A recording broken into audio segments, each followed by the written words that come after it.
It's Tuesday, January 26, 2016. From Studio E at Michigan State University, it's the Beaumont Bulletin. Good evening, ladies and gentlemen. I'm Brian Brown. And I'm Katie Phillipson. Welcome back, Spartans. We hope you all had a wonderful break. There's plenty of news to catch up on, so let's dive right in. 2016 has been a rough year for us Michiganders so far. It started off on New Year's Eve when the Michigan State football team suffered its worst loss of the season. It didn't count, though, since afterward, D'Antonio was quoted saying, "New year, new me." The only good news here so far is that gas prices have fallen below $1 per gallon. Unfortunately, these deals are only available in the Upper Peninsula, which is only rumored to be inhabited.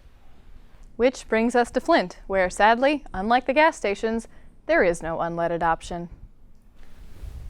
Hold on there, folks. We are receiving some non-breaking news. It appears that Michigan Governor Rick Snyder has declared a state of emergency for the city of Flint. Yes, the governor has acted quickly after finding out Flint's water contained high amounts of lead only a couple of years ago.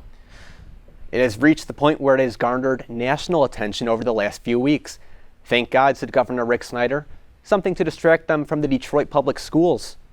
We here at the Bulletin will have more updates to come on what we have coined as Watergate.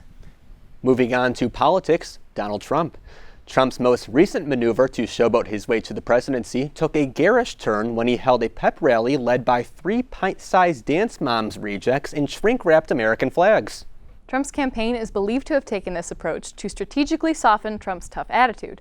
Mostly, though, it just looked like Klan meetings were moved to Sesame Street. Surprisingly, there was some positive reception. Dictators Monthly called the performance impressive, with just the right amount of North Korean bravado and Russian gusto. Trump also received the support of former vice presidential candidate Sarah Palin. Although her speech was somewhat incoherent, she promised to bring all her experience to help Trump win. When asked to comment, John McCain replied, "Run." Trump managed to be overshadowed temporarily by President Obama's final State of the Union, in which he tried to prove that the country has made progress. For the entire speech, he rattled off facts and statistics while the Republicans hastily played a round of Mad Libs in the back of the House chamber to craft the GOP's rebuttal. In attendance that night were several notable public figures.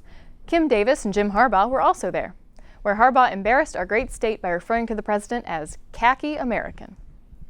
Despite the faux pas, Davis and Harbaugh bonded while completing a paint-by-numbers map of Kentucky, and Davis purportedly plans to accompany Harbaugh on his next recruiting sleepover. In entertainment news, the Oscar nominations this year have been very ill-received for a very particular reason. Here to discuss this issue further is our controversy correspondent, Cameron Dupree. Welcome, Cameron. Hi, thank you for having me. But first, I just don't see how you can call yourself Brian Brown when you are clearly the fairest of them all. Well, I'm sorry. As you should be. Right. Well, as our controversy correspondent, what's your take on the Oscars so white hullabaloo? I am mad. Madder than Max himself on his road of fury. There are zero, absolutely zero Hawaiian nominees. I mean, that's technically true, but I'm not sure that's what most people are upset about.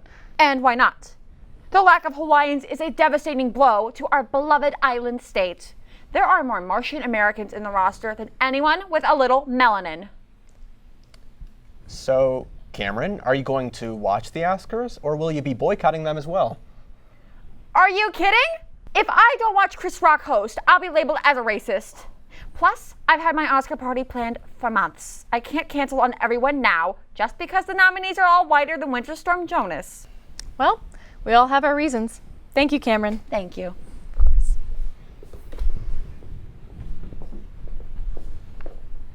In other news, Chipotle is planning on closing every location for an entire day on February 8th in an attempt to deal with the string of E. coli outbreaks that have occurred.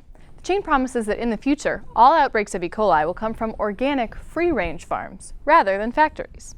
Star Wars The Force Awakens is now the highest-grossing film of all time, raking in over $1.8 billion since the film's December release. And I'm still pissed about Jar Jar Binks and midichlorians. North Korea claims to have invented a hangover-free liquor, but it isn't legit until your uncle starts brewing it in his basement with a kit he bought online. GOP hopeful Chris Christie has criticized Michelle Obama's Healthy Lunch Initiative, telling an 11-year-old Iowan that if he was president, students could eat whatever they want for lunch. Christie now leads in the polls for 4th grade class presidents. Astronomers announced that there may be a 9th planet in our solar system. It's farther away than former planet Pluto, but it's bigger. And no matter what astronomers tell you, size matters. A Florida man stole a Yorkshire Terrier worth $1,600 from a pet store and traded it for crack cocaine. The man wouldn't say where the police could find the dog, only that it had learned how to sit, roll over, and drive a getaway car. Netflix will be reviving the hit sitcom Full House, now cleverly titled Fuller House, this February. In related news, the Monica Lewinsky scandal, grunge music, the Soviet Union, and many other things that should have stayed in the 90s will be returning as well. And speaking of revivals, last Wednesday, the movie High School Musical had its 10th anniversary reunion. All the main cast members showed up, except Zac Efron. What happened to We're All in This Together? T as in Troy. More like T as in traitor. Hey B, what team? Wildcats? I can't hear you. What team?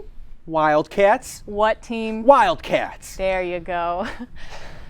We're really old. Well, that'll do it for us at the Bulletin. Thank you for watching. Remember to follow us on social media. See you next time.